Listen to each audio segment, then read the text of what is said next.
Olá, bom dia, graça e paz. É muito bom nós estarmos aqui, nessa quinta-feira, esse privilégio de nós lermos um pouco a palavra do Senhor. E para a nossa meditação no dia de hoje, eu escolhi o texto de Mateus capítulo 24, versículo 3, que diz assim, ó: Estando assentado no Monte das Oliveiras, chegaram-se a ele os seus discípulos, em particular, dizendo: Dize-nos quando serão essas coisas e que sinais haverá da tua vinda e do fim do mundo. Os discípulos estavam preocupados com isso porque no versículo anterior, um tempinho antes, Jesus tinha dito para eles que acerca daquele templo e tudo o que eles estavam vendo, não ficaria pedra sobre pedra. Parece que começa a contagem ali do fim, quando Deus ia destruir toda aquela estrutura que era mais uma estrutura que valorizava a suntuosidade e o poder romano do que é o próprio Deus. Toda essa estrutura ia ser dizimada, destruída, então a partir dali haveria uma contagem, né? Isso aconteceu no século I. No ano 70, o Império Romano invadiu, destruiu todo o templo, destruiu toda Jerusalém, dispersou o pessoal pelo resto do mundo, e então parece que isso é uma contagem, né? Hoje vamos falar sobre sinais.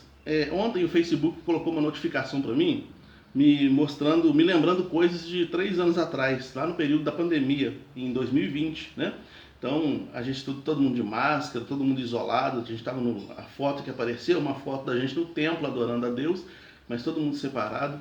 Foi um momento bem complicado, 2020, né? Está bem vivo ainda na nossa mente, como foi aterrorizante esse ano de 2020, né?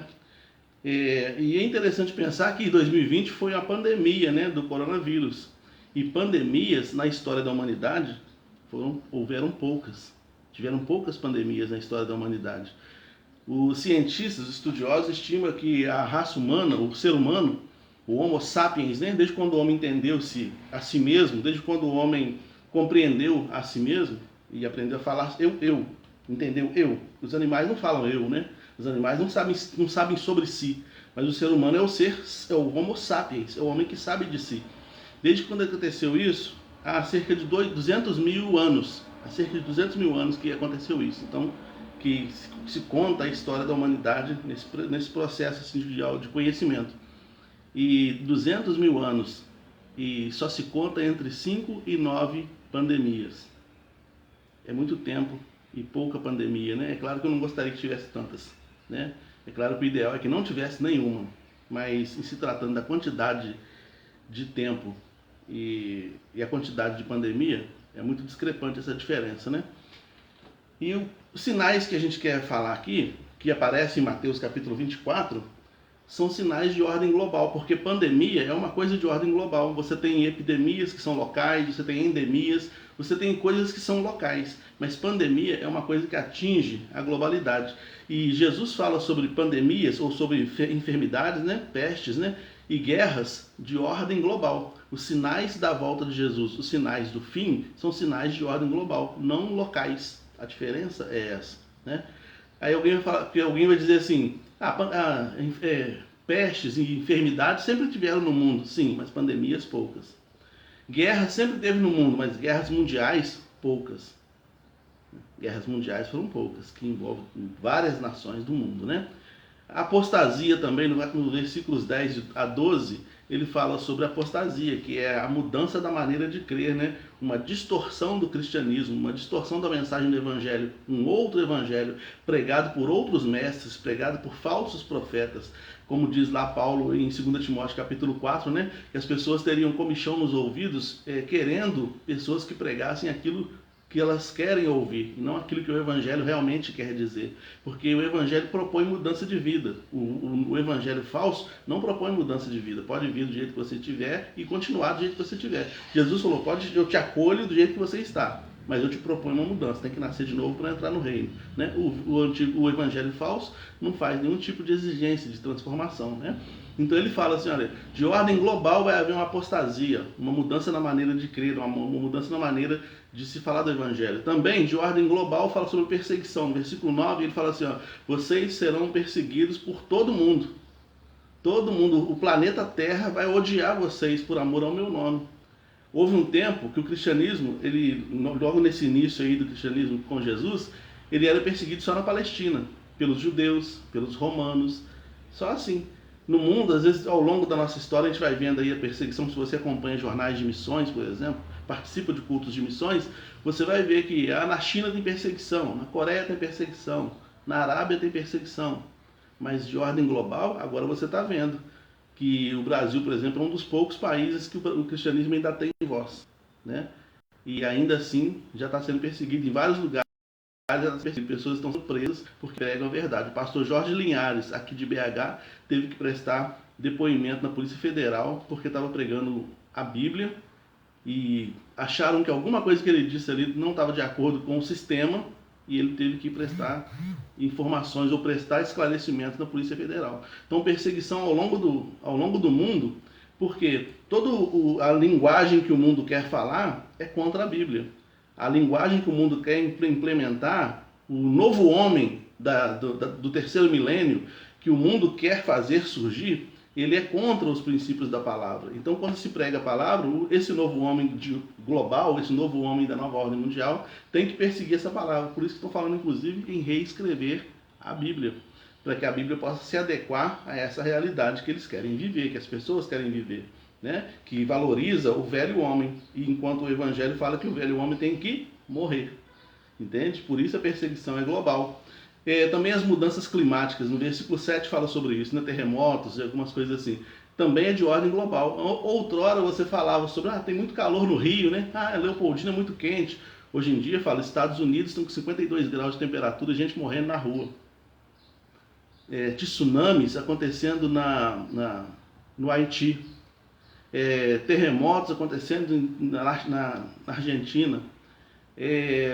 Tufões ou furacões acontecendo no Brasil, no sul. Então, calotas polares, geleiras enormes, do tamanho de um país sendo deslocadas, derretendo. Então, coisas que têm uma capilaridade mundial e não só local. Percebe? O mundo está mudando, né? E com isso também você tem as mudanças das estações do ano, você tem o aumento da rotação da Terra, né? A Terra gira em torno de 1.700 km por hora, né? A velocidade dela, o movimento de rotação, 1.700 km. E estão falando que esse movimento está acelerado. E é por isso que os dias estão menores, né? Por isso que o tempo está ficando cada vez menor. 24 horas de hoje está passando muito rápido, entende? Então isso é tudo de ordem global. Então os sinais da volta de Jesus são sinais de ordem global, né? Também no versículo 14 fala sobre pregação. Ele fala de novo aqui, ó, quer ver? Vou até fazer questão de ler. E este evangelho do reino será pregado em todo o mundo, em testemunho a todas as nações, e então virá o fim. Então, ele já não fala sobre... Primeiro, lembra quando Jesus falou para os discípulos, lá em Atos 1:7? Vocês serão minhas testemunhas em Jerusalém, Samaria e até os confins da terra. Então, primeiro era local, depois era um pouquinho mais distante, e agora até os confins da terra. Ide por todo mundo. Então o evangelho vai ser pregado no mundo inteiro, e a gente tem visto grandes avivamentos aí em vários lugares do planeta Terra, né? Eu vi agora recentemente um vídeo de várias pessoas sendo batizadas num país asiático. Não vou saber o nome do país agora, mas mais de 200 pessoas aceitaram Jesus num culto, um mega culto, e se batizando e querendo mudar de vida. Você tem visto universidades aí onde as pessoas ficam 3, 4 dias, milhares de pessoas, em vários lugares do mundo está acontecendo isso. O evangelho está florescendo, né? No mesmo tempo em que a apostasia está acontecendo, o verdadeiro evangelho também está florescendo, também está aparecendo. Isso tudo é sinal, e é de forma global, né? E o anticristo, né? O anticristo, o apóstolo João vai dizer que na época dele já existia muitos anticristos, né? João prega em Éfeso, e em Éfeso você tinha lá o evangelho gnóstico, onde pessoas misturaram o cristianismo com o gnosticismo. E era local, então eram chamados ali de anticristos aqueles homens, aqueles líderes que estavam ali naquela igreja de Éfeso, daquela região de Éfeso, pregando um evangelho diferente, então local. Mas o anticristo escatológico é alguém de forma global. Você está vendo a unificação das moedas? Bitcoin, não sei o que, tem um monte de moeda aí surgindo. Então, unificação das moedas, unificação da religião, unificação do poder político. Nós falamos sobre o globalismo aqui recentemente. Todas essas unificações é para colocar um líder só, um líder máximo, né? Que vai mandar no mundo inteiro. Então, tudo que aponta para a volta de Anticristo, tudo que aponta para a volta de Jesus, tudo que aponta para o fim do mundo é de ordem global. E o que a gente tem visto nos dias de hoje são coisas de ordem global. Eu comecei falando pela pandemia, porque a pandemia é uma coisa que nós vivenciamos na pele, né? Literalmente. Poucas foram as pessoas que não pegaram o Covid, né? Então, o mundo inteiro sendo atingido por essa enfermidade. E é interessante, agora para a nossa lição, para a nossa reflexão, uma coisa que tem uma irmã que sempre me pergunta, né? Ela fala, pastor, a pandemia aconteceu, nós vivemos horrores na pandemia, e o que nós aprendemos? O que nós aprendemos? Será que nós aprendemos a ser mais humanos, a ser mais igualitários, a ser mais generosos, a amarmos mais? No texto de Mateus 24 fala que um dos sinais do fim é que os cristãos vão se tornar inimigos entre si. A ideia de irmandade, de valorização, aquilo que classifica o cristão como cristão, Jesus falou, é amar uns aos outros como eu vos amei. Mas o que ele fala que vai acontecer no final? Iam se digladiar, iam se tornar inimigos, dentro da mesma igreja, pessoas que se odeiam, mas falam que estão adorando a Deus. Então ele fala, isso também é um sinal da volta de Jesus, porque isso é apostasia. Uma pessoa que faz isso, ela está apostatando da fé, ela está começando a crer diferente. Eu odeio fulano, mas Deus me ama. Como? Se o Tiago vai dizer o seguinte, se você não ama a Deus que não vê, como você diz que ama? Se você não ama o seu irmão que vê, como você diz que ama a Deus que não vê? Né? E também se está vinculado o seu perdão, o meu perdão, ao perdão e ao amor que eu dou ao meu irmão. Então tudo isso é para a gente pensar, né? Eu estava devendo essa live sobre sinais, né? E ontem, como veio para mim a notificação, a lembrança do Facebook, decidi trazer essa conversa aqui para a gente hoje. Inclusive é uma remanescência da conversa que nós tivemos ontem no culto de oração. Depois você pesquisa lá na internet a mensagem de ontem da igreja, tá bom?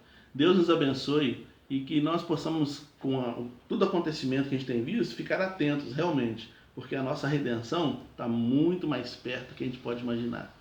Daqui a pouco todo olho verá, todo joelho se dobrará e todo mundo realmente se lamentará diante da chegada de Jesus. Obrigado, Senhor, porque nós podemos crer nas tuas promessas. O que temos visto acontecer no mundo são realidades que já estavam descritas há 2000 anos. O Senhor já nos advertiu. Nós somos protagonistas deste momento. Nos ajuda a ficarmos vigilantes. Em nome de Jesus. Amém. Que Deus te abençoe, meu sogro. Que Deus te abençoe, Flávia, Adriano e todos os demais irmãos que estão aí. Uma quinta-feira abençoada pelo Senhor.